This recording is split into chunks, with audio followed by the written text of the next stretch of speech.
परिरहेछ। पिता परमेश्वर तपाईँको जागिरी खनाउनुहोस् अनि प्रार्थना गर्छौँ प्रभु, तपाईँलाई धन्यवाद दिँदछौँ।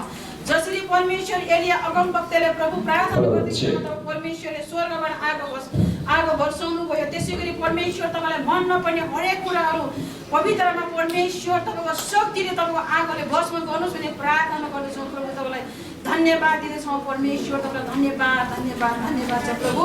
अनि धन्यवाद दिँदछौँ परमेश्वर, कतिजना तपाईँको छोरछोरी बाटोमा आउँदै हुनुहुन्छ परमेश्वर, हो प्रभु तपाईँले सुरक्षाको साथ ल्याउनुहोस् अनि प्रार्थना गर्छौँ परमेश्वर, धन्यवाद छ। कतिजना नआउने साँच्चै नै प्रभु निर्णयमा हुनुहुन्छ परमेश्वर, आउने मन दिनुहोस्, समयहरू जुटाउनुहोस् अनि प्रार्थना गर्छौँ।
37 अध्याय सबैले भेटाउनु होला।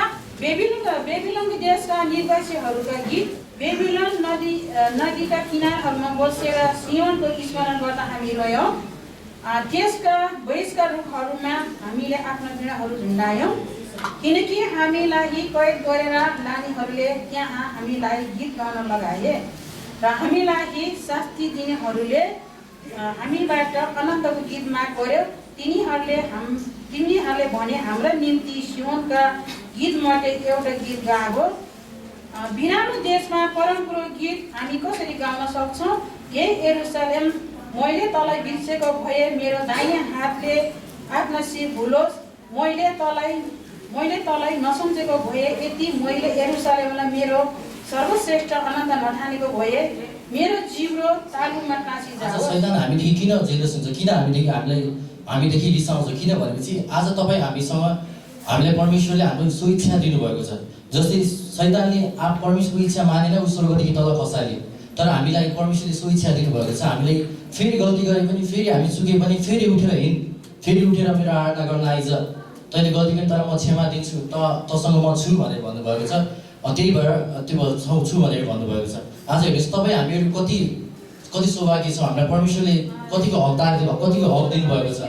हामी जतिचोटि चुके पनि हामी परमेश्वरको सामु फेरि खडा हुन सक्छौँ।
पक्षमा विराजमान हुने परमेश्वर पिता धन्यवाद छ प्रभु।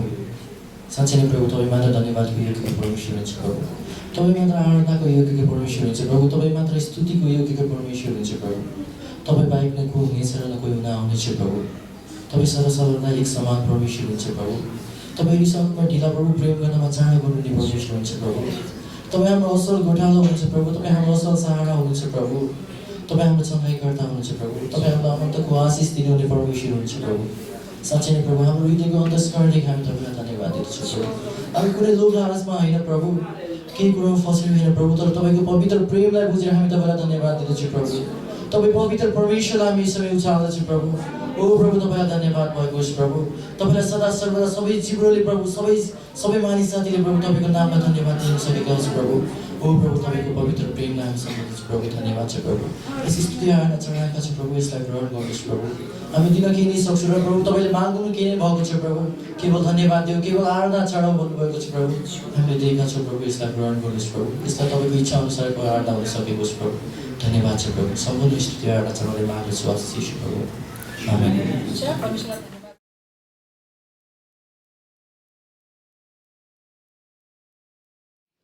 सबैलाई जेरसी अनि तपाईँ पनि आपसमा अभिवादन गर्नुहोला।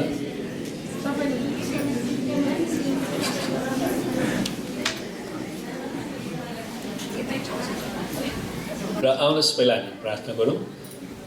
परमेश्वर पिता, हामी तपाईँलाई धन्यवाद दिँदछौँ किनकि तपाईँ हाम्रो अब्बा पिता परमेश्वर, तपाईँ आदि र अन्त्य, तपाईँ अल्फा र ओमेगा, तपाईँ हाम्रो यावे इरे परमेश्वर, हामीलाई जुटाउनु हुने, तपाईँ हामीलाई निको पार्नु हुने परम प्रभु, र हामीलाई छुटकारा दिनुहुने, हाम्रो पापलाई क्षमा गर्नुहुने परमेश्वर, र हामीलाई अन्धकारको राज्यबाट धार्मिकताको राज्यमा स्थापना गर्नुहुने परमेश्वर तपाईँ हुनुहुन्छ।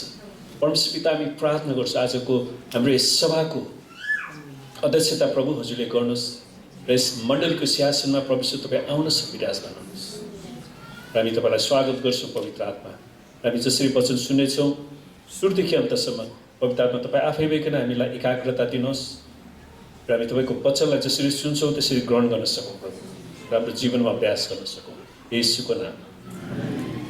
र पहिला म बिरामीहरूको लागि प्रार्थना गर्न चाहन्छु। तपाईँ कोही बिरामी हुनुहुन्छ, तपाईँलाई प्रार्थनाको खाँचो छ भने हात उचाल्नु होला र हात उचाल्नु भएको बिरामी जति उभिनु होला।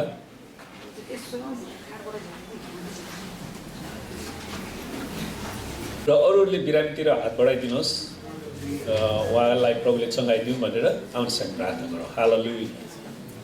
र म तपाईँलाई बिरामीको लागि प्रार्थना गर्दाखेरि एउटा कुरा चाहिँ भन्न चाहन्छु है, तपाईँलाई जतिचोटि प्रार्थना गरेर पनि तपाईँ निको भइरहनु भएको छैन भने चाहिँ तपाईँको व्यक्तिगत जीवनमा केही समस्याहरू हुनसक्छ। तपाईँ सायद कोही मान्छेसँग तपाईँको तितोपना होला, सम्बन्ध बिग्रेको होला, वा क्षमा नदिएका कुराहरू होलान्, त्यो तपाईँले मिलाउनुपर्छ, प्रस्ताव गर्नुपर्छ। अनि तपाईँले त्यो प्रस्ताव गर्नुभयो भने तपाईँ त्यत्तिकै निको बन्नुहुन्छ है। त्यसैले त्यो पनि तपाईँले विचार गर्नुहोस् र पवित्र आत्माले तपाईँलाई सम्झना दिनुभएको छ भने त्यो क्षमा दिनुपर्ने कुराहरू तपाईँले लिनुहोला, अनि मात्रै परमेश्वरको पूर्ण चङ्गाइलाई तपाईँले अनुभव गर्न सक्नुहुनेछ। र आउनुहोस् हामी प्रार्थना गरौँ। हालेलुया। ओ रब शिखर रब रह तलब सन्दर रब समरेखे बेरेहे तेरे रब खोर रब रह तलब। परमेश्वर पिता, हामी प्रार्थना गर्छौँ तपाईँका छोराछोरीको शरीरमा जे जति रोग बिमारहरू, शारीरिक दुर्बलताहरू, मानसिक चिन्ताहरू, अनि हड्डी मसल्स नसाका समस्याहरू छन्, अनि सुगर प्रेसरका समस्याहरूलाई हामी येशूको नाउँमा निस्किने र येशूको कुराको चोटमा ती सबै रोगहरू निको भइसकेको घोषणा गर्छौँ। पवित्र आत्मा तपाईँले येशूको चङ्गाइलाई बगाइदिनुहोस्, प्रत्येकलाई छुनुहोस् प्रभु, शिरदेखि बेतालासम्म तपाईँको रगतले ढाक्दछु। धन्यवाद छ तपाईँको चङ्गाइको लागि येशूको नाममा, आमेन।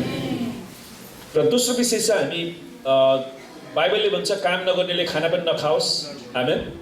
हामी मण्डलीले के दिन्छ भनेर आउँदैनौँ, तर मण्डली प्रभुको राज्यको लागि हामी के दिन सक्छौँ त्यो भनेर हामी मण्डली आउँछौँ। तपाईँ जतिजना काम गरिरहनु भएको छ, तपाईँको अर्थतन्त्रमा परमेश्वरको आशिष चाहिन्छ, तपाईँको व्यापारमा व्यवसायमा तपाईँलाई नयाँ नयाँ ठेक्काहरू चाहिन्छ, जे जति चाहिन्छ प्रभुसँग तपाईँको लागि प्रार्थना गर्न तयार छु।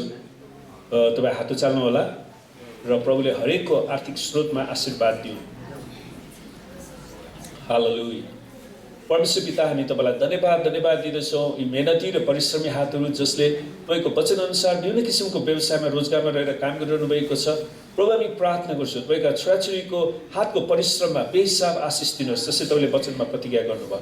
प्रभु हरेकलाई नयाँ कस्टमरहरू जुटाइदिनुहोस्, हरेकलाई नयाँ ठेक्काहरू कोटेसन्सहरू तपाईँले जुटाइदिनुहोस् प्रभु, र आशिष दिनुहोस् प्रभु। चाहिँ जतिजनाको रुपियाँ पैसा फसेको छ त्यसलाई पनि हामी येशूको नाउँमा उठ्ने राखिदिँदछौँ प्रभु। हरेकको कारोबारको भोल्युमलाई बढाइदिनुहोस् पिता, हामी तपाईँसँग बिन्ती गर्छौँ प्रभु। जसरी तपाईँले आशिष दिनुहुन्छ कि हरेकलाई दशांश, स्वेच्छाको बेटी, धन्यवाद बेटी, प्रेम बेटी दिन सिकाउनुहोस् येशूको नाम।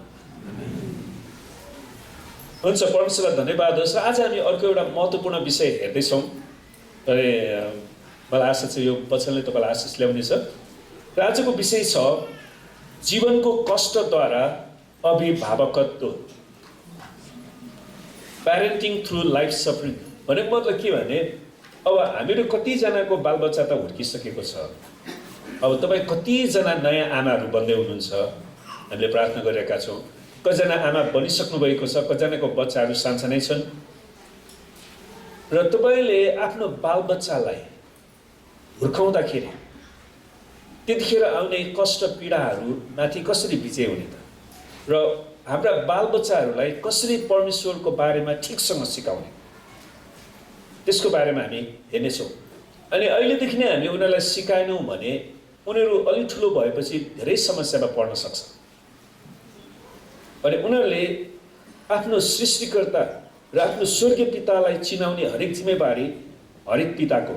सुन्नुहोस्, हामीहरू शारीरिक बुवा आमाहरू छौँ, तर हाम्रा बालबच्चाहरूले स्वर्गमा एउटा पिता हुनुहुन्छ, परमेश्वर हुनुहुन्छ भनेर उनीहरूलाई बुझाउनुपर्छ तपाईँले। यो जिम्मेवारी छ। अनि त्यसलाई हामी कसरी गर्छौँ त, त्यो कुरालाई हामी विशेष गरी आज फोकस गर्नेछौँ। सुन्नुहोस्, हामीले कसरी हाम्रो जीवनको कष्टद्वारा पनि हाम्रा बालबच्चाहरूको गोठाला गर्दछौँ है। मैले धेरै वर्ष अगाडि सिक्किममा एउटा सम्मेलनमा गएको थिएँ, धेरै वर्ष अगाडि, म जवान केटा हुँदाखेरि। अनि सिक्किममा त्यतिखेर चाहिँ सुन्तलाको कटनी गर्ने समय रहेछ। अनि त्यो बुवाले ठुलो डोकोमा सुन्तलाको भारी खेप्ने, अनि उसको सानो छोरालाई सानै ढोकामा भारी खेप्ने। अनि मैले उहाँलाई सोधेँ बाटोमा, दाइ तपाईँले किन आफ्नो बच्चालाई पनि सुन्तला खेपाउँदै हुनुहुन्छ, के गर्ने, पैसा कमाउनु पर्यो? उहाँले भन्नुभयो। जबकि सिक्किममा 12 क्लाससम्म उनीहरूको फ्री, सरकारले एकदमै राम्रो शिक्षा दिन्छ। अनि उनीहरूले राम्रो ग्रेड ल्यायो भने हाई माथिल्लो लेभलमा पनि फ्री पढाइदिन्छ। सिक्किमको लागि सरकारले एकदमै राम्रो फेसिलिटी दिएको छ वास्तवमा इन्डियामा। अनि उहाँलाई अलिकति पैसाको लागि उहाँले त्यो आफ्नो छोरालाई पनि अब जीवनभर भर्या भन्छ। उहाँले के विश्वास गर्न सक्नु भएन भने उसको छोरालाई ठिक समयमा शिक्षा दियो भने सधैँभरि भारी बोक्न सक्ने अवस्था नहुन पनि सक्छ नि। हातखुट्टा भाँच्यो भने, नसाको समस्याहरू भयो भने उसले कसरी भारी बोक्छ? अनि उनीहरूले आफूले केही समय कष्ट भोगेर आफ्ना बालबच्चाहरूलाई चाहिँ राम्रो शिक्षा अनि विशेष गरी आफ्नो सृष्टिकर्ता परमेश्वर चिनाउने, मण्डलीमा लिएर आउने यी जिम्मेवारी चाहिँ बाबुआमाले गर्नुपर्छ। आमेन। अनि एक दिन तपाईँकै त्यही बालबच्चाले तपाईँ कमजोर हुँदाखेरि, वृद्ध हुँदाखेरि सहायता गर्ने त ऊ हो नि। अनि हामीले हाम्रो बालबच्चालाई गरेनौँ भने के हुन्छ? त्यसैले तपाईँले समयमै बिहा गर्नुपर्ने कुरा पनि रहेछ नि त। समयमा बिहा गर्ने, समयमा बालबच्चाहरू जन्माउने, हुर्काउने त्यो परमेश्वरले दिनुभएको तरिका हो। त्यसैले त उहाँले भन्नुभयो नि, फल्दै फुल्दै वृद्धि हुँदै पृथ्वीमा भरिँदै जा। अनि हाम्रो बालबच्चालाई परमेश्वर चिनाउनु कति महत्त्वपूर्ण छ। हामीले केही समय सङ्घर्ष गरेर पनि हाम्रो बालबच्चालाई असल शिक्षा दिनु चाहिँ एकदमै महत्त्वपूर्ण कुरा हो। हामी उनीहरूलाई आफ्नो सृष्टिकर्ता परमेश्वर चिनाउनु एकदमै महत्त्वपूर्ण कुरा छ। म धेरै वर्ष अगाडि मद्रासको इन्डियाको मद्रासमा त्यहाँ नेपालीहरू धेरै कम्पनीहरूमा चौकीदार काम गर्नुहुन्छ है। अनि उनीहरूलाई हामी नेपालीहरूलाई खोज्दै कम्पनी जाँदै त्यहाँ पालेदाईहरूलाई सुसमाचार सुनाउँदै थियौँ। म र एकजना हाम्रो 2-3जना साथीहरू थियो। अनि जाँदै गर्दाखेरि एउटा कम्पनीमा, वास्तवमा एउटा औषधि कम्पनीमा काम गर्ने एउटा नेपाली दाइलाई सुसमाचार प्रचार गर्दा उहाँले यसो भन्नुभयो, यदि परमेश्वर भइदिएको भए यो सानो दुधे बालकहरूको आमालाई उहाँले किन लानुभयो? हेर्नुहोस् है, अनि उसलाई परमेश्वरसँग एकदम रिस उठाएर रहेछ कि, साह्रै रिस उठेछ। परमेश्वर भइदिया भए अनि बिचरा त्यो भर्खरै दुधे बालकहरू रहेछ सानसानो, अनि यो दुधे बालकको आमालाई उहाँले किन लानुभयो? कस्तो खतरा प्रश्न। हामीहरू मध्येमा पनि कतिजनाले गर्नु होला, यो साँच्चीकै गरिएको प्रश्न हो मलाई मद्रासमा। अनि उसले भन्छ मलाई परमेश्वरदेखि साह्रै रिस उठ्याएको छ, म तपाईँको सुसमाचार के सुन्ने? त्यही पनि हामीले उसलाई अलि थमथमाउँदै सुमसुमाउँदै बिस्तारै जोस् सुसमाचार चाहिँ सुनायौँ। अब यस्ता खालका केस स्टडी गऱ्यो भने धेरै केसहरू पाउन सक्छ। अब हाम्रो चर्चबाट अहिलेसम्म मैले सुनेको छैन है, कसैले भन्लान्। त अर्को एउटा घटनामा चाहिँ, यो पनि भएकै घटना हो, अर्को एउटा घटनामा एकजना मानिस कार दुर्घटनामा परेछ है। जब उसकी पत्नीले आफ्नो 3 वर्षको छोरालाई बच्चाकै भाषामा तिम्रो ड्याडी कार दुर्घटनामा पर्नु भयो भनेर बताइदियो, त यस खबरले त्यो बालकलाई एकदम रिस उठ्यो। 3 वर्षे बच्चालाई अब एकदमै रिस उठ्यो। अनि तिमीले तिम्रो ड्याडी दुर्घटनामा परे तापनि परमेश्वरले उहाँलाई बचाउनु भयो भन्न त भनिन्, तर त्यो बालकले कस्तो प्रतिक्रिया दियो थाहा छ तपाईँलाई? यो भएकै घटना हो। उसले 3 वर्षको छोरालाई बच्चाकै भाषामा भन्नुभयो त्यो आमाले। अनि त्यो केटोले के भन्छ, सानो बच्चाले, यदि परमेश्वरले मेरो ड्याडीलाई मृत्युमा लानुभयो भने म परमेश्वरलाई पीडिदिन्छु, परमेश्वरलाई नै पीडिदिन्छु। अब त्यो बच्चाले उसलाई परमेश्वर को भनेर बुझ्नु पर्दा त्यो बच्चाले परमेश्वर भनेको ऊ जस्तै एउटा केटा रहेछ भट्टाने हो कि न भन्नुहोस् ल। त्यो परमेश्वरले मेरो ड्याडीलाई कारमा दुर्घटनामा पार्ने भनेर म परमेश्वरलाई नै पीडिदिन्छु भनेर। हेर्नुहोस् त हामीले हाम्रो बालबच्चाहरूलाई सुसमाचार सुनाउँदाखेरि, किनभने तपाईँले पहिलो सुसमाचार तपाईँको आफ्नै छोराछोरीलाई सुनाउनुपर्छ, त उनीहरूलाई तपाईँले परमेश्वरको बारेमा कस्तो कुरा चाहिँ हालिदिनुहुन्छ? ऊ जस्तै एउटा केटा रहेछ, म त्यसलाई पिट्न पनि सक्छु भन्ठान, त्यस्तो प्रकारले हामीले प्रस्तुत गरिरहेको छौँ कि? त हामीले भोग्ने दुःख कष्टबारे परमेश्वरको प्रेमको प्रकाशमा है ससाना बालबालिकाहरूलाई कसरी व्याख्या गर्ने र कसरी उसलाई परमेश्वरको प्रेममा डोर्याउने, अनि यो चुनौतीको कुरा। अनि अर्को एउटा केस पनि छ, यो चाहिँ हामी धेरै वर्ष अगाडि म र एउटा साथी हामी येशूको सुसमाचार सुनाउँदै हिँडेका थियौँ। त्यतिखेर मैले चर्च पनि सुरु गरेको थिइनँ, त्यतिखेर थोरै क्रिस्चियन मात्र थियो नेपालमा। अनि हामीले जहिले पनि एउटा कुरा के पक्का गरेका थियौँ भने कुनै पनि मान्छेको 2 मिनटभन्दा बढी समय नलिने, अनि 2 मिनटभित्रमा येशू ख्रीष्टको जन्म, अनि उहाँको सेवकाई, उहाँको मृत्यु, अनि उहाँको पुनरुत्थान, त्यति भन्ने अनि सिधा हाम्रो मूल सुसमाचारमा मात्रै फोकस गर्ने। यो भाइले चाहिँ नि फेरि 2 मिनटमा प्रचार सक्नुहोस् भनेको, अनि उसलाई गर्न लगाएको मैले आधा घन्टा लिइदिनु भयो। अनि त्यो सुन्ने मान्छेले के भन्यो भने, ए येशू ख्रीष्ट रजनीश जस्तै पो रहेछ। आधा घन्टा उसले प्रचार गरेर, येशूको बारे प्रचार गरेर उसले रजनीशलाई बुझ्यो भने उसले के चाहिँ प्रचार गर्यो होला? अनि फेरि मैले होइन भनेर फेरि अर्को समय लिनु पर्यो क्या। अनि येशू ख्रीष्ट रजनीश होइन। त्यसैले हामीले सुसमाचार प्रचार गर्दाखेरि सुन्ने मान्छेले के सुनिराखेको छ? त्यसैले कोही कोही मान्छेहरू खालि गुनगुन के भने कुनै वाक्य पुरा छैन हो। त्यसैले कहाँबाट सुरु गर्ने, कहाँबाट अन्त्य गर्ने, त्यो कुरा चाहिँ एकदमै स्पष्ट थाहा हुनुपर्छ। नत्र भने त्यो मान्छेलाई अर्कोचोटि भेट्न चाहँदैन, के बोल्छ के भन्छ, उसको कुराको कहिल्यै टुङ्गो लाग्दैन भने चाहिँ उसलाई टाढैबाट जेमिसी भनेर भाग्नुपर्ने अवस्था आउँछ कि आउँदैन?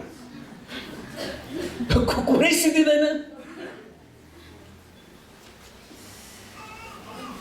त्यसैले हामीले येशू ख्रीष्टको वचन प्रचार गर्दाखेरि अन्तमा सुन्ने मान्छेले के बुझ्यो त, त्यो चाहिँ हेर्नुपर्छ के।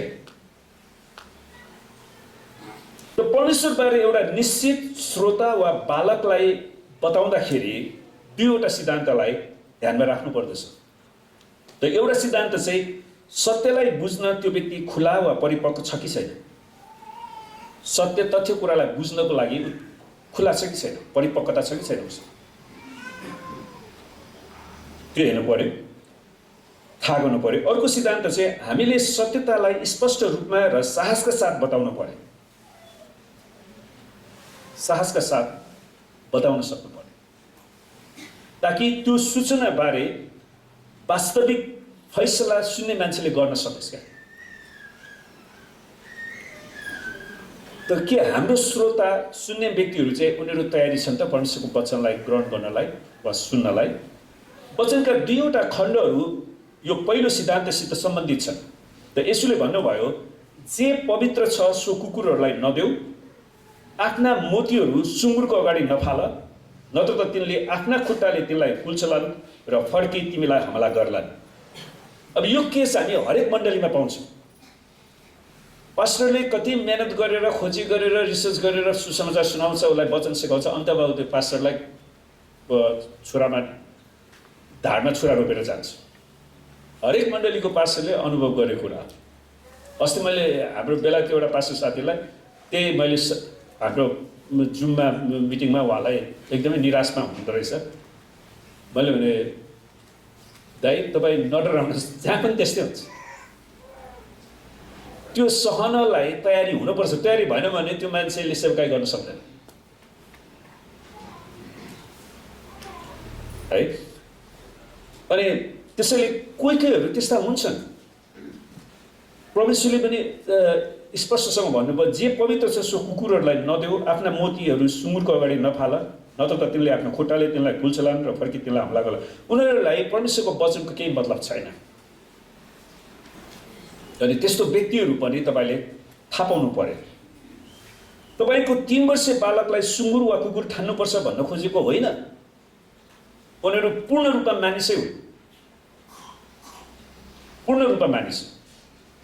मैले हिजो युट्युबमा एउटा आमाले 5 जना बच्चा जन्माएको क्या। बाफ रे बाफ, त्यो सानो सानो बच्चाहरू, तर पूर्ण बच्चा हो क्या। कोही 1 किलो, कोही 1.5 किलो, कोही सानो सानो बच्चाहरू। नेपालमा पनि 5 र 4वटासम्म सुनेको थिएँ मैले। अनि तर त्यो सानो बच्चा भए पनि पूर्ण बच्चा हो नि। उसलाई राम्रो खुवाई, राम्रो हेरविचार, राम्रो स्वास्थ्य, राम्रो उपचार गरेपछि अन्तमा बलियो मान्छे बन्ने। खालि ठुलो र सानो त हो नि, उसँग सबै कुरा छ। उसँग आँखा छ, नाक छ, मुख छ, हात छ, खुट्टा छ, टाउको छ, भित्र किडनी, आन्द्रा, भुँडी, मुटु, फोक्सो, कलेजो सबै छ नि। तर त्यो बढ्दै जानुपर्छ, हो किन भन्नुहोस् त ल? त्यसैले त्यो बढाउनको लागि उनीहरूलाई ठिक कुरा खुवाउनु पर्यो। सुन्नुहोस्, यहाँनिर त्यो 3 वर्षे बालकलाई सुँगुर वा कुकुर ठान्नुपर्छ भन्न खोजेको होइन। यद्यपि उसको प्रतिक्रिया म परमेश्वरलाई पिडिदिन्छु भन्दाखेरि त्यस्तै त्यस्तै त भयो नि, हो किन भन्छ होला? त्यसैले सुन्नेको दोष कि भन्नेको दोष? भन्नेले कसरी भन्यो त, कसरी प्रस्तुत गर्यो, त्यो महत्त्वपूर्ण कुरा। मुख्य भन्न खोजेको मुद्दा चाहिँ यो हो कि त्यहाँ यस्ता श्रोताहरू वा बालकहरू छन् जसले परमेश्वरको सत्य वचनलाई आफ्नो खुट्टामुनि कुल्चिएर वचनको गिल्ला गर्नेहरूप्रति होसियार रहन परमेश्वरले चेतावनी दिनुहुन्छ।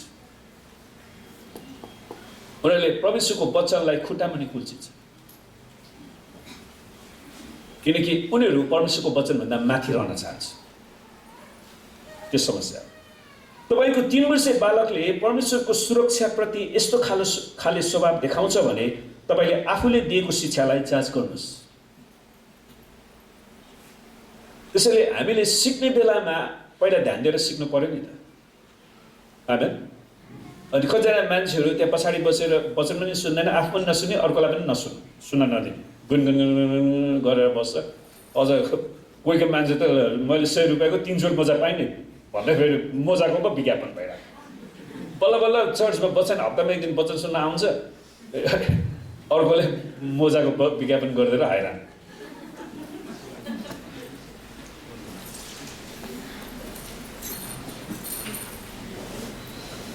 सुन्नुहोस्, तपाईले सत्यसँग झुटा कुरा साट्नु हुँदैन। तपाईले आफ्नो गवाही बाँड्दा कतिसम्म बाँड्ने र कहिले बाँड्ने त्यो निर्णय गर्नुपर्छ। त्यो गवाई बाँड्ने ठाउँ त्यहाँ सुन्ने श्रोताहरूको लागि उचित छ कि छैन त त्यो पनि हेर्नु पर्यो। त्यसैले यी सबै कुराको लागि तपाईँले पवित्र आत्माको अगुवाई खोज्नुपर्छ।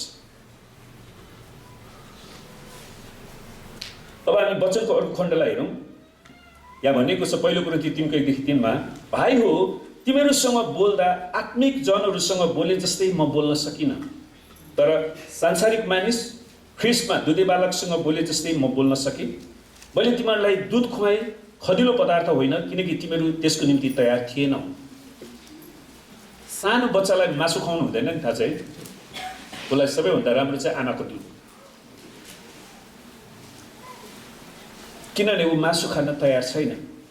अनि अझ पनि छैनौ, तिमीहरू अझै सांसारिक नै छौ, किनकि जब तिमीहरूका बीचमा डाहा र कलह छ त के तिमीहरू सांसारिक चालमा चल्ने साधारण मानिस जस्तै भएनौ र? त यहाँको समस्या सुँगुर वा कुकुर जस्तो होइन, तर अपरिपक्वताको समस्या हो। जो कोही मान्छे जसले जे भने नि हो भनेर पत्याएर हिँडिरहने, त्यो चाहिँ अपरिपक्वता हो क्या।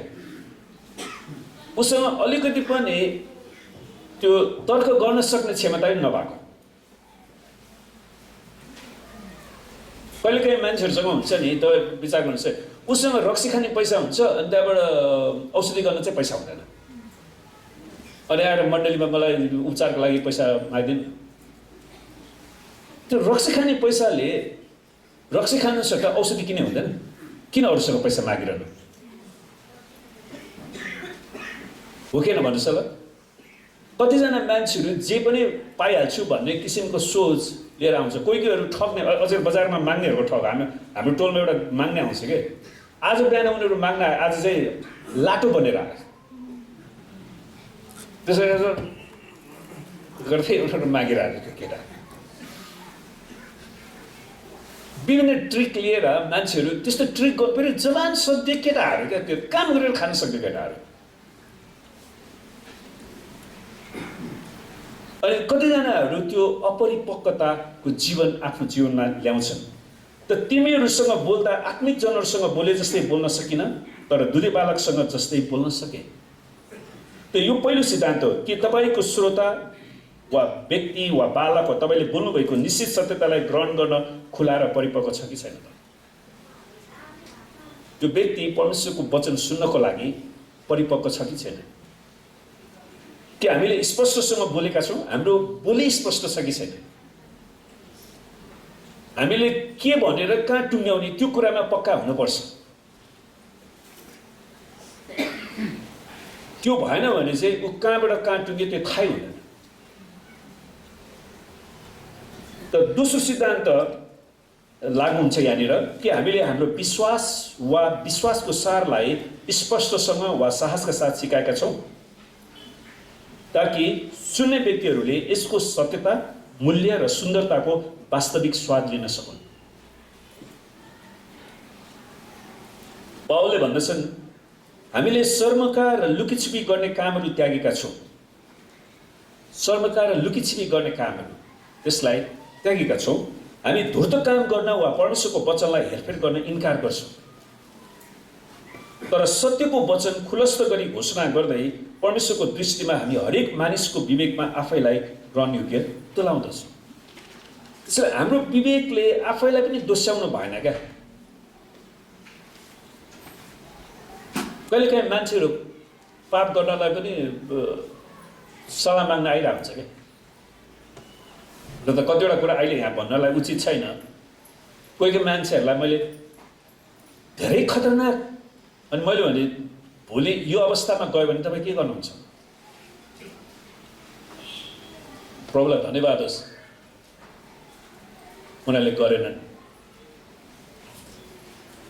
कुनै पनि सिद्धान्त विश्वासलाई स्पष्टसँग बुझ्नको निम्ति साथै यो असल, बुद्धिमान, न्यायी र सुन्दर छ भनी अनुभव गर्न त्यसको सत्यतालाई खुला रूपमा बोल्नु पर्दछ।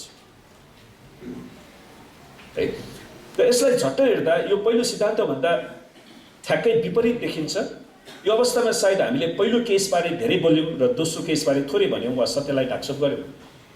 त दोस्रो सिद्धान्त सायद त्यो बालकलाई परमेश्वरको सर्वोच्चताबारे बोल्दा अलि होसियार बन्दै हिचकिचाका साथ बोल्यौँ कि उसको आमाले परमेश्वरलाई एउटा सानो केटा जस्तो प्रस्तुत गरेर बोल्दै कि म त्यो परमेश्वरलाई पिडिदिन्छु मेरो बाउलाई कार दुर्घटनामा पार्दैन। हेर्नुहोस् त परमेश्वरको सुरक्षाबारे बोल्दा बुवाआमाको आवाजमा जोस र आनन्द सायद थिएन कि बाबु हेर्न तेरो ड्याडीलाई त परमेश्वरले कस्तो कार दुर्घटनामा पारिदिनु भयो, त्यही पनि बचाउनु त बचाइदिनु भयो। अनि त्यो बच्चालाई सुन्दा पनि त्यो कुन चाहिँ केटा रहेछ परमेश्वर भन्ने केटा, त्यो परमेश्वरलाई पनि म पिडिदिन्छु अहिले, अनि मेरो ड्याडलाई के अरे दुर्घटना बनाइदिने। हेर्नुहोस् उसले परमेश्वरको महानतालाई पनि त बच्चालाई बताउन सकिन्छ नि, आमेन। एउटा सानो केटा होइन के।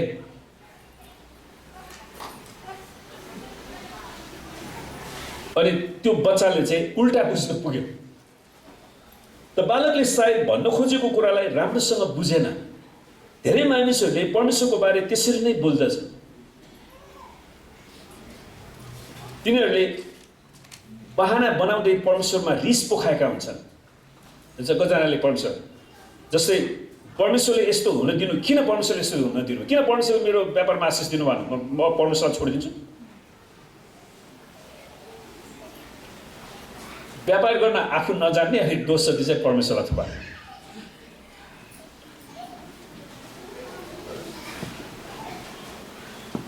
त उहाँको सर्वोच्चताको कुरा गर्दा वास्तवमा यसले रिसलाई निमन्त्रणा गर्दछ है। परमेश्वरलाई रिस प्रकट गर्नु जहिले पनि गल्ती हो, जहिले पनि गल्ती। अहिले परमेश्वरलाई कहिले पनि रिस पोख्नु हुँदैन। परमेश्वरले हाम्रो कहिले पनि कुबलो चाहनुहुन्न क्या। यदि उहाँले कुबलो चाहने हुनुभएको भए उहाँले आफ्नो एकलौटे पुत्र येशू ख्रीष्टलाई किन क्रुसमा तपाईँ र मेरो सट्टामा मर्नलाई पठाउनु भयो? किन उहाँले ती सबै कुरा बोझ उठाउनु पर्ने थियो यदि उहाँले हाम्रो कुबलो चाहनुभयो? त्यसैलाई सानोतिनो कुरालाई लिएर हामी परमेश्वरलाई धम्की दिन मिल्छ? उहाँको सर्वोच्चता, उहाँ कति महान हुनुहुन्छ। हामी कष्टबाट जाँदा पनि उहाँ हाम्रो साथमा हुनुहुन्छ। हामी त्यसको गवाहलाई सुन्नेछौँ नै, किनकि परमेश्वरप्रति रिस महसुस गर्नु नै पाप हो। त्यसैले परमेश्वरको वास्तवको बारेमा कुरा गर्दा परमेश्वरलाई अस्वीकार गरे जस्तो सुनिनु हुँदैन क्या। सम्भवतः त्यो बच्चाले त्यस्तै सुनेको थियो। त्यो अभिभावकले आफ्नो बालकलाई त्यो घटनाबारे बताउँदा कुन चाहिँ सिद्धान्तलाई पछ्याएको थियो त्यो त हामी जान्दैनौँ, किन हामी त्यहाँ थिएनौँ। तर यो छक्कै लाग्ने कुरा हो कि त्यो कुरा सुनेपछि त्यो 3 वर्षीय बालबच्चालाई परमेश्वरलाई पिटिदियो जस्तै लाग्यो। त यहाँबाट यो भन्न सकिन्छ कि त्यो अभिभावकले परमेश्वरको बारेमा बताउँदा परमेश्वर सानो बच्चा जस्तै हुनुहुन्छ जस्तै गरी बताएको थियो। त्यो चाहिँ हामी भन्न सक्छौँ। तर हामी त्यहाँ थिएनौँ, त्यसैले हामीले निश्चित रूपका साथ चाहिँ भन्न सक्दैनौँ। त परमेश्वरको वास्तवलाई सिकाउने 4 तरिकाहरू। त हामीले हाम्रा बालबालिकाहरूलाई परमेश्वरलाई प्रेम गर्न सिकाउन परमेश्वरले हामीलाई वास्तवका साथसाथै सुरक्षा पनि गर्नुहुन्छ भन्ने कुरा चाहिँ राम्रोसँग बताउनुपर्छ। उहाँले प्रेम गर्न सिकाउँदाखेरि उहाँले हाम्रो वास्ता गर्नुहुन्छ, उहाँले सुरक्षा गर्नुहुन्छ भन्ने कुरा एकदमै महत्त्वपूर्ण कुरा हो। त परमेश्वरको कृपापूर्ण वास्तालाई उदाहरण दिएर व्याख्या गर्नुपर्छ। बच्चाहरूलाई धेरै उदाहरण दिनुपर्ने हुन्छ। जसरी वचनले भन्दछ, हामी जान्दछौँ उहाँलाई प्रेम गर्नेहरू र उहाँका अभिप्राय अनुसार बोलाइएकाहरूका निम्ति हरेक कुरामा परमेश्वरले भलाइ नै गर्नुहुन्छ। हरेक कुरामा। त्यो हरेक कुरा भनेको के त? असल वा खराब, दुवै कुरामा परमेश्वरले भलाइ गर्नुहुन्छ। रोमी 8:28 हाम्रो जीवनमा घट्ने कतिवटा खराब कुराहरूलाई परमेश्वरले आफ्नो बुद्धि र कृपाद्वारा अन्त्यमा त्यसलाई भलाइमा परिणत गर्नुहुन्छ। यसको एउटा राम्रो उदाहरण योसेफको जीवनमा पाइन्छ। बाइबलको योसेफ वा नेपालीमा युसुफ। योसेफले आफ्नो जीवनमा परमेश्वरले दिनुभएको सपनाको बारेमा आफ्ना दाजुहरू र बुवाहरूलाई बताएपछि तिनका दाजुहरूले के भने थाहा छ? के त हामीमाथि राज्य गर्न भइस्? के तेरो प्रभु त हामीमाथि हुने भयो? वास्तवमा भन्यो भने उसले वचन प्रचार गरे त हो नि। तर त्यो योसेफका दाजुभाइ दाजुहरू परमेश्वरको वचन सुन्न तयारी थिएन, उनीहरू तयारी थिएन। अनि तिनको सपना र तिनका कुराहरूको कारणले उनीहरूले तिनीसँग झनै दुश्मनी गरे। पास्टर जोसेफ झन् समस्यामा परे। उनको आफ्नै मण्डलीका ती दाजुहरूले उसलाई विश्वासघात गर्छ, अनि गर्ने चाहिँ आफ्नैले गर्ने रहेछ क्या खास। अरूले त अरूसँग त कारोबारै हुँदैन, अरूले कसरी गर्छ र?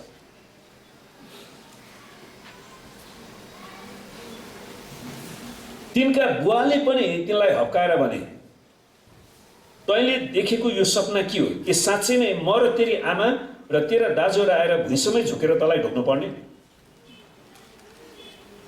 त्यसपछि यो उत्पत्ति 37 मा पाइन्छ, तब तिनका दाजुहरूले तिनलाई डाहा गर्न लागे। डाहा गर्न, त्यो दुश्मनी र डाहा यति तीव्र थियो कि तिनका दाजुहरूले उसलाई खाल्डोमा हालेर मार्न खोजेका थिए।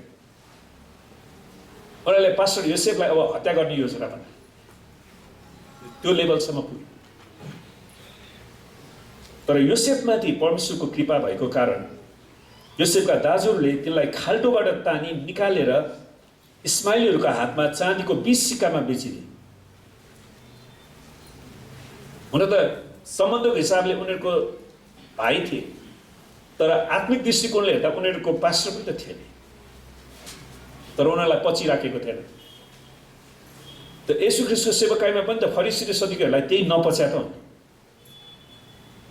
उनीहरूकै माझमा प्रभु यीशु जन्मिनु भयो, उनीहरूकै माझमा हुर्किनु भयो, उनीहरूकै माझमा उहाँले काम गर्नुभयो, अनि सेवकाई गरेपछि उनीहरूलाई पत्याउनलाई गाह्रो भयो।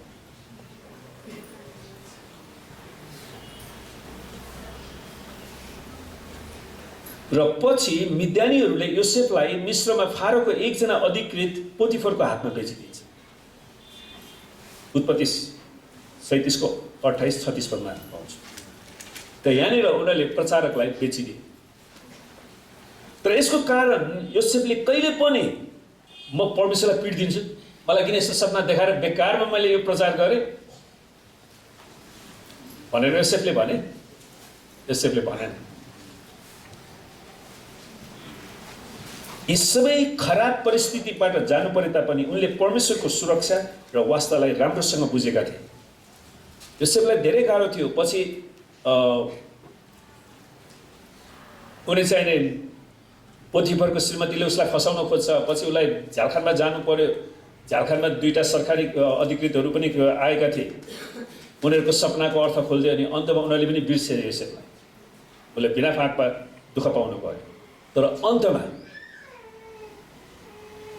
कुरा के थियो भने त्यो बेलाको एन्सियन्ट नियर इस्ट मध्यपूर्वमा ठुलो अनिकाल 7 वर्षे अनिकाल पर्दै थियो।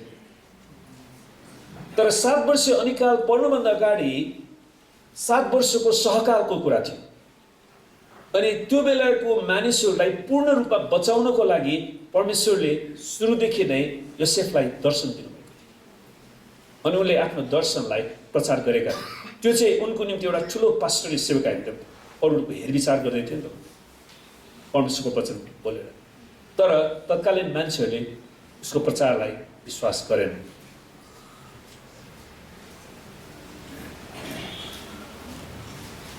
तर मानिसले बुझे पनि नबुझे पनि योसेफ आफैले चाहिँ बुझेका थिए। अनि उसका बुवाको मृत्युपछि थाहा छ उसका दाजुहरू योसेफसँग डराएर, मर्नुभन्दा अघि तपाईँका बुवाले यस्तो आज्ञा दिनुभएको थियो, तिमीहरूले योसेफलाई भन, कृपा गरी उनीहरूले तिमीसँग खराबी गरेकोमा तिम्रा दाजुहरूको अपराध क्षमा गर। अब त झुक्नु परेन। अब बिन्ती छ, कृपा गरी तपाईँका बुवाको परमेश्वरको दासहरूको अपराध क्षमा गर्नुहोस्। लास्टमा उनीहरूले उसको सामने झुक्नै पर्यो। उनीहरूको यस्तो कुरा सुनेपछि योसेफ रोए। योसेफको मन हेर्नुहोस्, उनीहरूले परमेश्वरको वचनलाई बुझ्न नसकेको, उनीहरूले अहिले पनि परमेश्वरले कसरी उनीहरूलाई त्यसरी 7 वर्षको अनिकालबाट बचाउनको लागि योसेफलाई प्रयोग गर्नुभएको थियो रहेछ, परमेश्वरलाई धन्यवाद दिनु सट्टा उनीहरू योसेफसँग क्षमा मागिरहेछ, घुँडा टेकिरहेछ। अनि तिनका दाजुहरू घोप्टो परेर भने, हेर्नुहोस् हामी तपाईँका दास हौँ। उत्पत्ति 50 को 16 देखि 18 मा। तर योसेफले तिनीहरूलाई भने नडराऊ, के म परमेश्वरको स्थानमा छु र? म परमेश्वर होइन। यही कुरा धेरै पास्टरले गुमाएका छन्। उनीहरूले आफैलाई परमेश्वर जस्तै गरी त्यो स्थानमा राख्छ। त्यो त लुसिफरको आत्मा हो नि।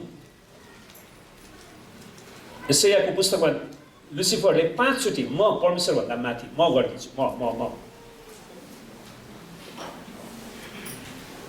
तर योसेफ एउटा के म परमेश्वर स्थानमा छु र?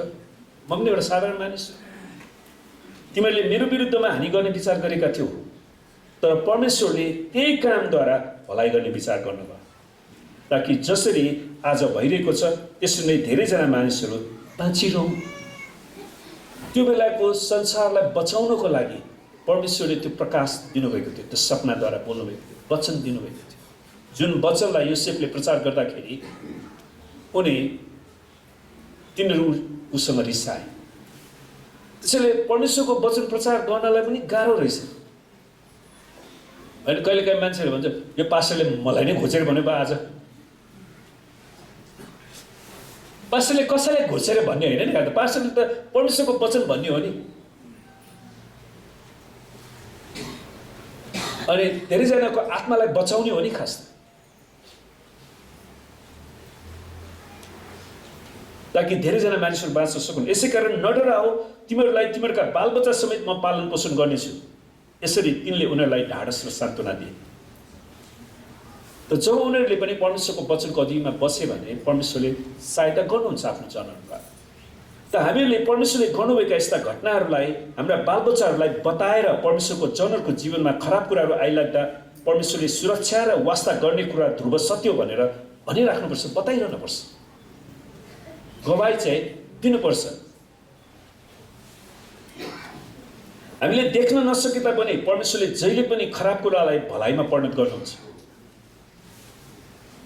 योसेफको जीवनको सुरुदेखि अन्त हेरेर पो हामीले आज त्यो भन्न सक्छौँ। तर ऊ एक स्टेप पहिले पछि जाँदाखेरि खै त्यसको परमेश्वरले त्यसलाई गरेको भनेर ऊ एकपछि अर्को बेचिँदै झारखण्डमा बस्नु पर्यो। तर परमेश्वरले त्यही झारखण्डबाट उसलाई माथि उठाउनु भयो, किनकि उनलाई परमेश्वरले जे वरदान दिनुभएको थियो त्यो वरदानमा उनले विश्वास गरे। त अर्को उदाहरण चाहिँ जब हामी डाक्टरकोमा जान्छौँ नि, डाक्टरले तपाईँलाई जाँच्ने क्रममा घोचिराखेको हुन्छ हो। जब तपाईँ डेन्टिस्टकोमा जानुहुन्छ, तपाईँको कुहिएको दाँतलाई उसले औजारले घोपेर निकाल्छ, होइन, झन् दुख्छ। एउटा सर्जनले तपाईँको शरीरको क्यान्सर युक्त अङ्गलाई काटेर तपाईँको जीवनलाई बचाउँछ। उसले तपाईँलाई बचाउनको निम्ति ठुलो चोट पार्नुपर्छ। अब तपाईँहरू कतिजनाको खुट्टामा खिल परेको छ कि छैन है? त पैतालामा खिल पर्यो भने त्यसलाई निकाल्नको लागि त्यो खिलले जे जति जरा गाँसेको छ त्यो जरालाई पुरै लामो ठुलो घाउ बनाउनुपर्छ। त्यो ठुलो घाउ बनाएपछि मात्रै त्यो घाउ सबै निको भएर जान्छ। त परमेश्वरले कतिचोटि हाम्रो जीवनमा पनि हामीलाई राम्रोसँग निको पार्नको लागि त्यो ठुलो घाउ बनाउनुहुन्छ, ताकि हामी पूर्ण रूपमा निको हुन सकौँ। आमेन। त हाम्रो भलाइको निम्ति नै डाक्टरहरूले हामीलाई चोट पारिराखेका हुन्छन्। त यदि हामीले यस्ता खालका कथाहरूलाई बताएर त्यो सत्यतालाई बालबालिकाको जीवनमा निर्माण गर्न गऱ्यौँ भने ती खराबहरू, चोट पार्ने कुराहरू, पीडादायी कुराहरू पनि परमेश्वरबाट आएको माया नगर्ने कुरा होइन रहेछ। परमेश्वरले हाम्रो जीवनमा आउन दिनुहुन्छ ती सबै घटनाहरू, तर त्यसले हामीलाई परमेश्वरमा अझ भरोसा गर्ने व्यक्ति बनाउन सक्छ। योसेफले आफैले अनुभव गर्यो नि, ती सबै झ्यालखान, त्यो कैदीको रूपमा उनी जानु पर्यो, दासको रूपमा बेचिनु पर्यो। तर अन्तमा जब उसले त्यो कुरा देखे, मिश्र देशको राजापछिको दोस्रो व्यक्ति उनले बने। अनि त्यतिखेरको मध्यपूर्वका देशहरूलाई अन्न सप्लाई गर्ने ठाउँमा परमेश्वरले उसलाई राख्नुभयो। अनि विचार गर्नु, 7 वर्षसम्म त्यत्रो संसारलाई खुवाउनु भनेको कुरा सानो कुरा होइन नि। अनि त्यो कुरा गर्नको लागि योसेफले सबै किसिमको कष्ट भोगेर जानु पर्यो। तिनीहरूले सानैदेखि यी कुराहरू बुझ्न सक्छन् हामीले ठिकसँग बतायौँ भने। र दोस्रो कुरा, पीडा सामान्य हो भन्ने कुरालाई पनि व्याख्या गर्नुपर्छ। हाम्रो जीवनमा पीडाहरू पीडै नहुने भन्ने कुरा हो। तपाईँले प्रभुलाई विश्वास गरेपछि तपाईँको घरमा खाना आफै पाक्छ? तपाईँले काम गर्नुपर्छ। काम गर्ने क्रममा तपाईँले कतिजनाले तपाईँलाई धोकेबाज गर्लान्, कतिजनाले उधारोमा खालान्, कतिजनाले तपाईँलाई ठगेर जालान्, ती सबै पीडा तपाईँले भोग्नु पर्ने हुन्छ। हाम्रो चर्च एकदमै ढुकुटी युनिटी दुइटाले घोच्या छ। त्यो त अनुभव भयो नि त। त्यो बाहेक तपाईँको अरू व्यक्तिगत कारोबारहरूमा पनि कतिजनाले तपाईँलाई ठगेर गए, तपाईँलाई थाहा छ। त्यसैले यिनीहरू सामान्य कुरा भनेर बुझ्न सक्नु पर्यो अनि व्याख्या गर्न सक्नु पर्यो। क्रिस्चियनहरूको निम्ति पीडा, सतावट र निन्दा सामान्य हुन् भन्ने कुरालाई प्रभु येशूले पनि बताउनु भएको छ। प्रभु येशूले भन्नुभयो नि, धन्य हो तिमीहरू जब मानिसहरूले मेरो खातिर तिमीहरूको निन्दा गर्नेछन् र सताउनेछन् र झुटो बोलेर तिमीहरूको विरुद्धमा सबै किसिमका खराब कुरा भन्नेछन्। उनीहरूले भन्नेछ। त्यसको लागि हामी मानसिक रूपमै तयारी हुनुपर्छ।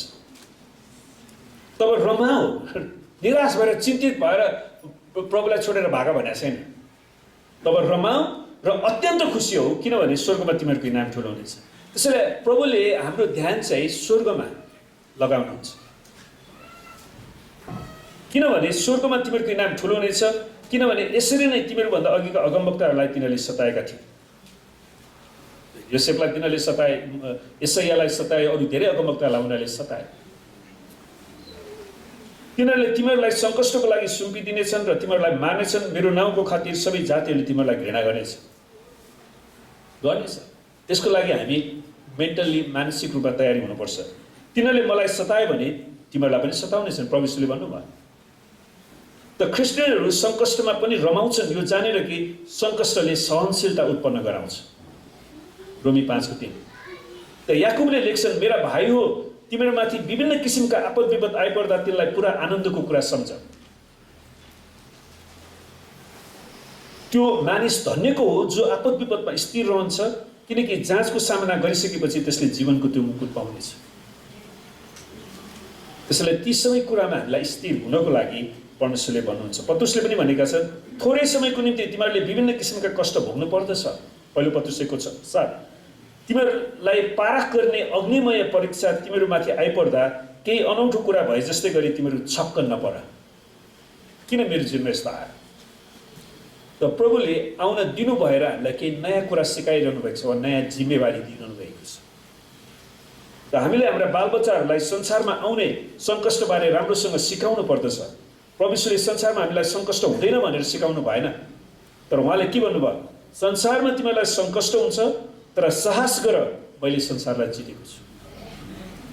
यूहन्ना 16:33। र तेस्रोमा, मैले परमेश्वरबाट अरूभन्दा विशिष्ट अधिकार पाएको छु भन्ने सोच पनि हटाउनुपर्छ। म चाहिँ अरूभन्दा बढी ठुलो भन्ने त्यस्तो खालको सोच हटाइनुपर्छ। कोही मान्छेहरू अचम्म लाग्छ, उनीहरू वचन सुन्छ तर कहिले पनि वचनभित्र पस्दैन क्या। उनीहरूसँग कुनै पनि तर्क गर्न सक्ने क्षमता छैन। उनीहरू मानिसलाई मात्र पछ्याइरहेका हुन्छन्। अनि उनीहरूले त्यस्तै खालको सोच राख्छन्। उनीहरूको जीवनमा कोही एउटा व्यक्ति चाहिँ विशिष्ट भइराखेको हुनसक्छ, तर उसले गरेको गल्तीलाई उनीहरू अन्धा भइराखेका हुन्छन्।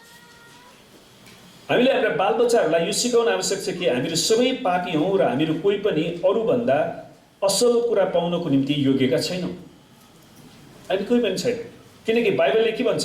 सबैले पाप गरेका छन् र परमेश्वरको महिमासम्म पुग्नबाट चुकेका छन्।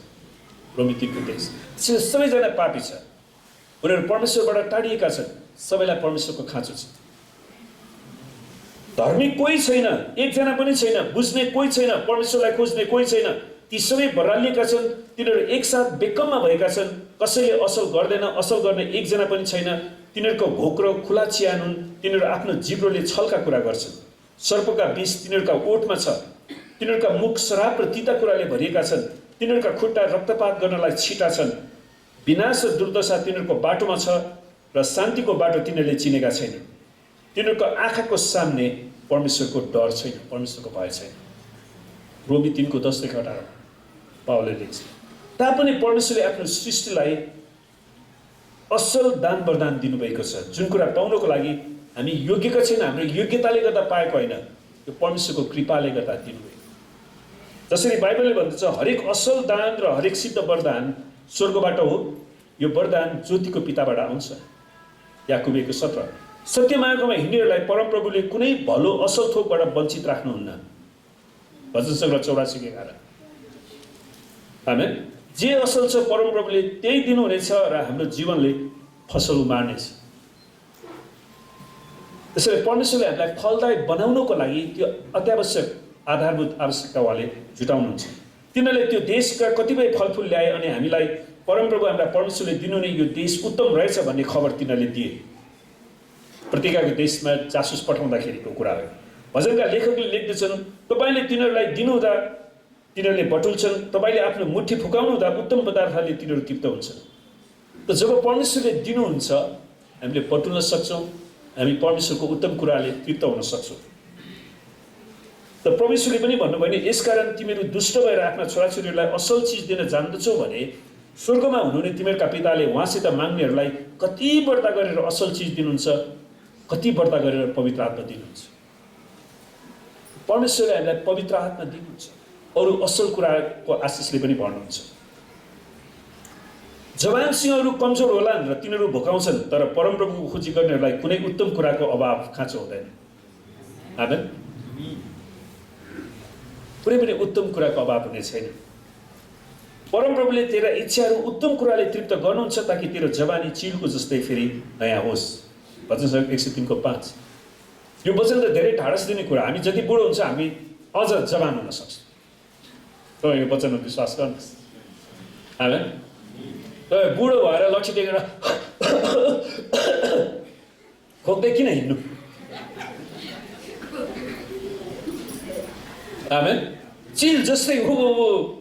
तपाईँ जे विश्वास गर्नुहुन्छ तपाईँले त्यही पाउनुहुन्छ क्या। खास तपाईँले दाबी गर्नुहोस्, परमेश्वर सत्य मार्गमा हिँड्नेहरूलाई परमेश्वरले कुनै भलो कुरा राख्नुहुन्न, त्यसैले उहाँले मलाई सबैको भलो कुरा दिनुहुन्छ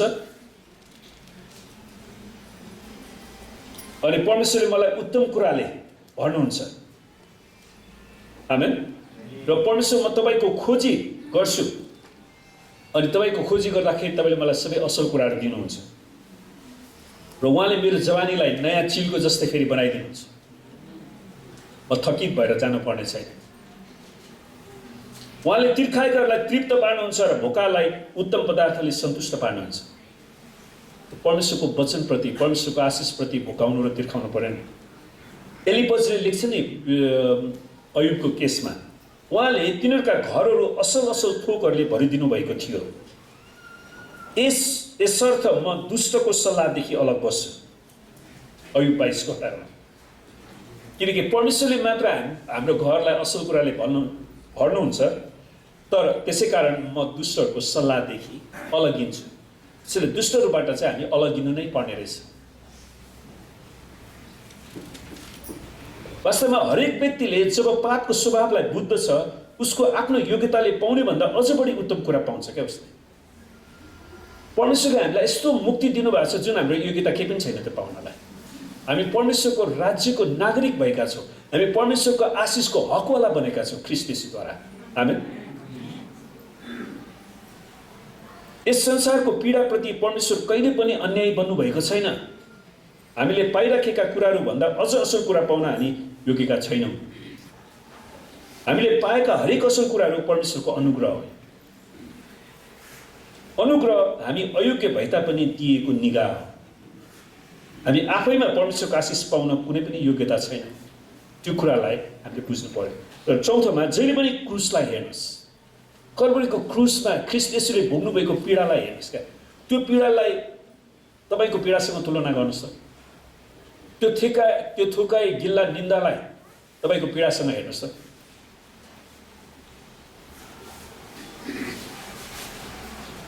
अन्त्यमा हामीले जहिले पनि हाम्रा बालबच्चाहरूलाई येशू ख्रीष्टको क्रुसमा डोराइराख्नुपर्छ, जहाँ संसारको सबैभन्दा कष्ट र दयनीय पीडाको घटना घटेको थियो। र यो उहाँको पुत्रको मृत्युको योजनाकार चाहिँ परमेश्वर आफै हुनुहुन्थ्यो। उहाँको पुत्रको मृत्युको योजनाकार।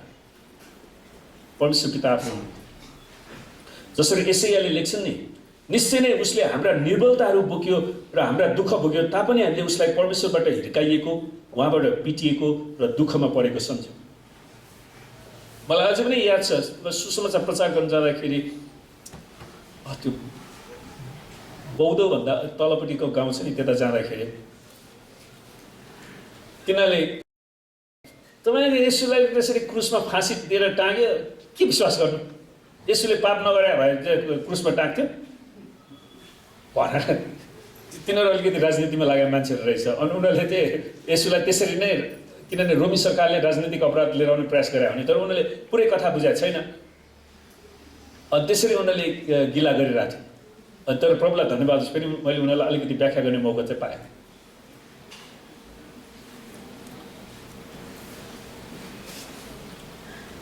तर संसारको मान्छेले चाहिँ त्यसरी नै सोध्छ नि, उहाँले हाम्रो निर्बलतालाई बोक्नुभएको थियो, हाम्रो दुःख भोग्नुभयो, तापनि हामीले उसलाई परमेश्वरबाट हिर्काइएको, उहाँबाट पिटिएको र दुःखमा परेको सम्झौँ।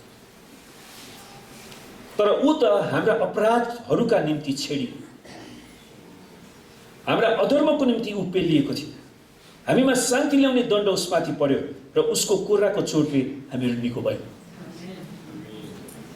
हामी सबै भेडा चाहिँ बरालिएका छौँ, हामी हरेक आफ्नै बाटोतिर लागेका छौँ र परमप्रभुले उसमाथि हाम्रा सबैको अधर्म हालिदिनु भएको छ।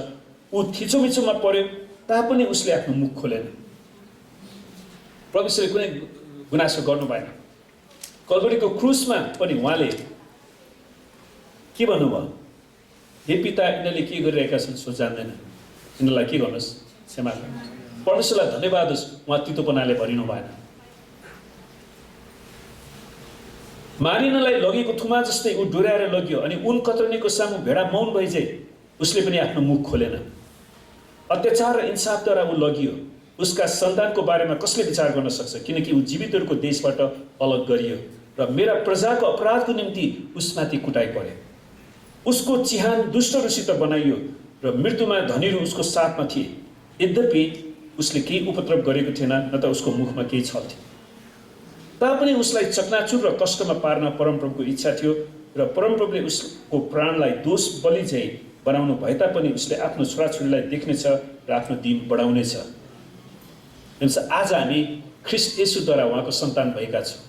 आज संसारमा करोडौँ मानिसहरू परमेश्वरको राज्यमा आएका छन्, अनि प्रभुले आफ्नो सन्तानलाई देख्न पाउनु भएको छ र परमप्रभुको इच्छा उसकै हातमा उन्नत हुनेछ, त्यसले नै आशिष पाउनेछ। यसैया 53:4-10। यहाँनिर हामी हरेक व्यक्तिले आफ्नो पाप कतिसम्म खराब रहेछ भन्ने कुरा देख्नेछ। किनकि जब उसले सोध्नेछ, मम्मी ड्याडी, परमेश्वरले किन आफ्नै पुत्रलाई क्रुसमा पीडा भोग्नलाई सुम्पिदिनु भयो? यसको उत्तर मम्मी ड्याडीको पाप, तिम्रो पाप र सबै मानव जातिको पापले गर्दा यो पाप यति खराब थियो कि हामीलाई बचाउनको निम्ति यो पीडा उहाँले आफैमाथि लिनुभयो। आमेन। र हामीले हाम्रो बालबच्चालाई यसरी सिकाउनु पर्ने छ। त्यसै कारण हामीहरू सबै परमेश्वरप्रति धन्यवादी हुन सिक्नु पर्यो, साथै उहाँको प्रभुत्वलाई स्वीकार गर्नु पनि गर्नुपर्यो। येशू मात्रै मेरो प्रभु र परमेश्वर हुनुहुन्छ। आमेन। हुन्छ, प्रभुलाई धन्यवाद होस् यो वचनको लागि। र अनुसार केही समय वचन मनन गरौँ, अनि हाम्रो क्वायरको भाइहरू आएर हामी प्रभु भोजमा जानेछौँ। उहाँले हामीलाई सहायता गर्नुहुन्छ।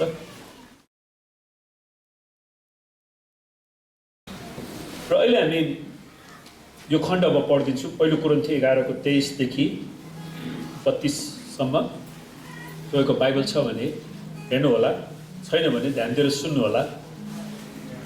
किनकि प्रभुबाट मैले जे पाएँ सो तिमीहरूलाई सुम्पी पनि दिए, अर्थात् जुन रात उहाँ पक्राउ पर्नुभयो त्यो रात प्रभुले रोटी लिनुभयो र धन्यवाद दिनुभएपछि उहाँले त्यो भाँच्नुभयो र भन्नुभयो, यो तिमीहरूको निम्ति मेरो शरीर हो, यो मेरो सम्झनाको निम्ति गर। त्यसै गरी खाएपछि उहाँले कचौरा लिएर यसो भन्नुभयो, यो कचौरा मेरो रगतमा भएको नयाँ करार हो, जहिले जहिले तिमीहरू यो पिउँछौ मेरो सम्झनामा यो अवसर गर। किनभने जहिले जहिले तिमीहरू रोटी खान्छौ र यस कचौराबाट पिउँछौ, उहाँ नाउन्जेल तिमीहरू प्रभुको मृत्युको घोषणा गर्दछौ। यसकारण जसले अयोग्य रीतिले प्रभुको रोटी खान्छ कि प्रभुको कचौराबाट पिउँछ, त्यो मानिस प्रभुको शरीर र रगतलाई अपवित्र तुल्याएकोमा दोषी ठहरिनेछ। हरेक मानिसले आफूलाई जाँचोस्, अनि मात्र त्यसले रोटी खाओस् र कचौराबाट पियोस्। किनकि प्रभुको शरीरलाई नचिनिकन जसले खान्छ र पिउँछ त्यसले त्यो खाएको र पिएको कारणले आफूमाथि दण्ड ल्याउनेछ। यसै कारण तिम्रो मध्ये धेरैजना दुर्बल र रोगी छौ र कतिजना चाहिँ सुतिसकेका छन्। तर हामी साँच्चै आफैले आफूलाई जाँचेका छौँ भने हामी न्यायमा पर्ने छैनौँ। तर जब प्रभुले हाम्रो न्याय गर्नुहुन्छ तब हामीलाई अनुशासन गर्नुहुन्छ ताकि संसारसँग हामी दोषी नठहरियौँ। सुन्नुहोस्, कोही कोही मान्छेहरू कोही कोही चर्चहरूले के अभ्यास गरेछन् भने पानीको बक्सा नले पनि उनीहरू प्रभु भोज चाहिँ खान दिएछन् क्या। अनि कोही कोही मान्छेहरू चाहिँ खान पिउनलाई मात्र अगाडि चाहन्छ, प्रभुको अर्को आँखै पालन गर्न चाहिँ इच्छा छैन उसले। अनि यहाँनिर पौलले स्पष्ट लेख्छन्, जसले अयोग्य रीतिले प्रभुको रोटी खान्छ कि प्रभुको कचौराबाट पिउँछ त्यो मानिस प्रभुको शरीर र रगतलाई अपवित्र तुल्याएकोमा दोषी ठहरिनेछ। त्यसैले प्रभु भोज खालि खाने र पिउनुसँगको कुरा मात्र भएन, यो त प्रभु यीशु ख्रीष्टको बलिदान। उहाँ मेरो पापको लागि क्रुसमा मर्नुभयो, उहाँले मेरो निम्ति आफ्नो शरीरलाई तोड्नु भयो, मेरो पापलाई धुनको लागि उहाँले आफ्नो रगत बगाउनु भयो। त्यसैले हामी त्यो यीशु ख्रीष्टको शरीर र रगतमा गम्भीरताका साथ हामीले भाग लिँदैछौँ। त्यसैले यसलाई हामीले हल्का प्रकारले गर्नु हुँदैन। हरेक मानिसले आफूलाई जाँचोस् अनि मात्र त्यसले रोटी खाओस् कचौराबाट पियोस्, किनकि प्रभुको शरीरलाई नचिनिकन जसले खान्छ र पिउँछ त्यसले त्यो खाएको र पिएको कारणले आफूमाथि दण्ड ल्याउनेछ। त यदि त्यो व्यक्ति पानीको बक्सा लिन तयार छैन अनि खाना मात्र तयार छ, त्यो त ठिक भएन। प्रभुको वचनको आज्ञाकारी पनि हुन सिक्नु पर्यो नि। आमेन। त्यसैले हरेक मण्डलीले गरेको अभ्यास चाहिँ के भने उसले पहिला पानीको बक्सा लिएको हुनु पर्यो। उसले प्रभुलाई चिनेको हो भने पानीको बक्सा लिनु पर्यो, त्यो प्रभुले दिनुभएको महान आज्ञा। त्यसपछि एउटा चेलापनमा अगाडि जान्छ, उसले वचन सिक्नु पर्यो अनि त्यसपछि बल्ल अनि अरू कुराहरूमा ऊ अगाडि बढ्नुपर्ने हुन्छ। तर कोरिन्थको मण्डलीले पनि प्रभु भोजलाई हेलचक्राइ गरेको कारणले उनीहरूमध्ये कतिजना दुर्बल र रोगी छन् र कतिजना चाहिँ सुतिसके 30 पदमा। वास्तवमा कुरा के भने यसुको कुराको चोटले त हामी निको भयौँ नि। त प्रभु भोजले पनि हामीलाई चङ्गाइ ल्याउँछ, वास्तवमा चङ्गाइको आशिष ल्याउँछ। तर प्रभु भोजलाई हेलचक्राइ गरेर खाएको कारण चङ्गाइ ल्याउनु छ त ऊ रोगी र मृत्यु पनि हुन सक्छ। इन्डोनेसियाको चर्चको एकजना पास्टरले त्यो एउटा गवाही दिनुभयो। त्यो भाइलाई अटेरी गरेर उसलाई सम्झाउँदा बुझाउँदा पनि उसले जबरजस्ती भिडमा उनीहरूको चर्चमा धेरै मान्छेले जबरजस्ती लिएछ, कुनै पनि रोग नभइकन ऊ मऱ्यो क्या। अनि त्यसैले हामी प्रभुको भोजद्वारा हामी हाम्रो जीवनमा आशिष ल्याउन चाहन्छौँ। आमेन। अनि जसरी यहाँनिर पावलले लेख्छन् कि प्रभुले धन्यवाद दिनुभएपछि उहाँले रोटी लिनुभयो र भाँच्नुभयो र भन्नुभयो यो तिमीहरूको निम्ति मेरो शरीर हो, यो मेरो सम्झनाको निम्ति गर।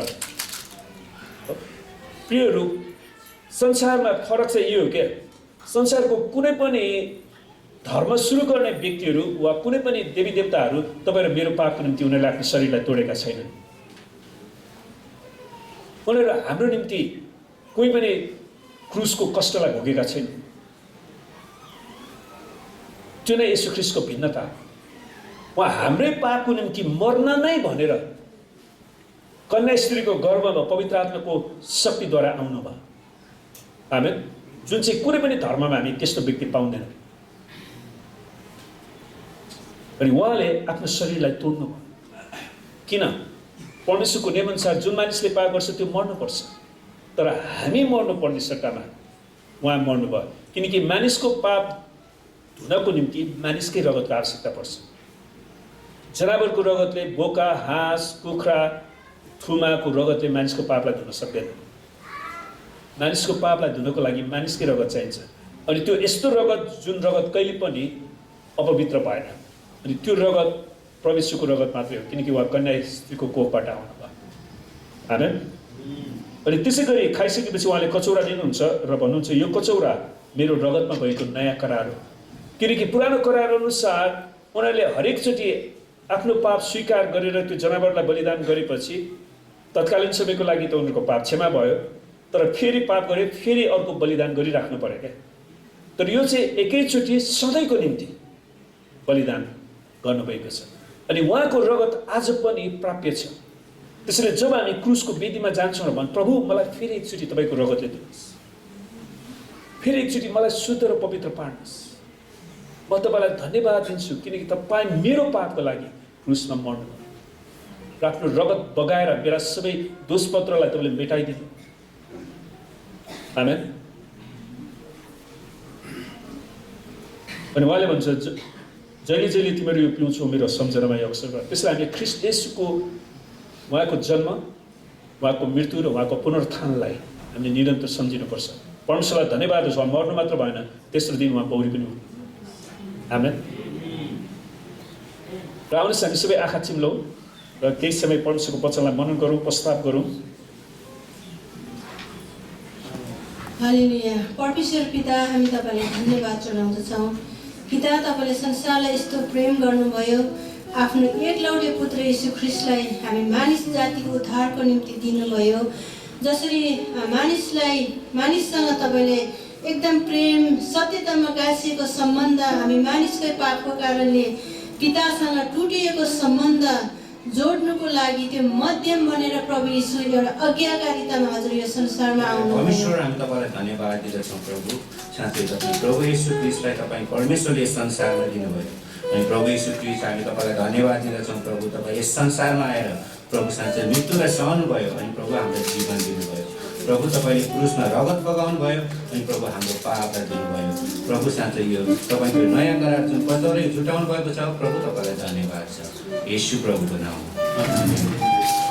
कि तपाईँले संसारलाई यस्तो प्रेम गर्नुभयो कि आफ्नो एकलौटे पुत्र येशू ख्रीष्टलाई दिनुभयो र हाम्रो पापको निम्ति क्रुसमा बलिदान हुनको लागि हामी तपाईँलाई धन्यवाद दिन्छौँ प्रभु येशू। तपाईँ पिताको सम्पूर्ण आज्ञाप्रति पूर्ण रूपमा आज्ञाकारी हुनुभयो र क्रुसको मृत्यु समय धन्यवाद छ पवित्र आत्मा, तपाईँले हामीलाई यो सत्यता प्रकट गरिदिनु भयो र ख्रीष्ट येशूलाई विश्वास गर्ने मन दिनुभयो र हामीलाई परमेश्वरको धार्मिकताको राज्यमा डोर्याउनु भयो।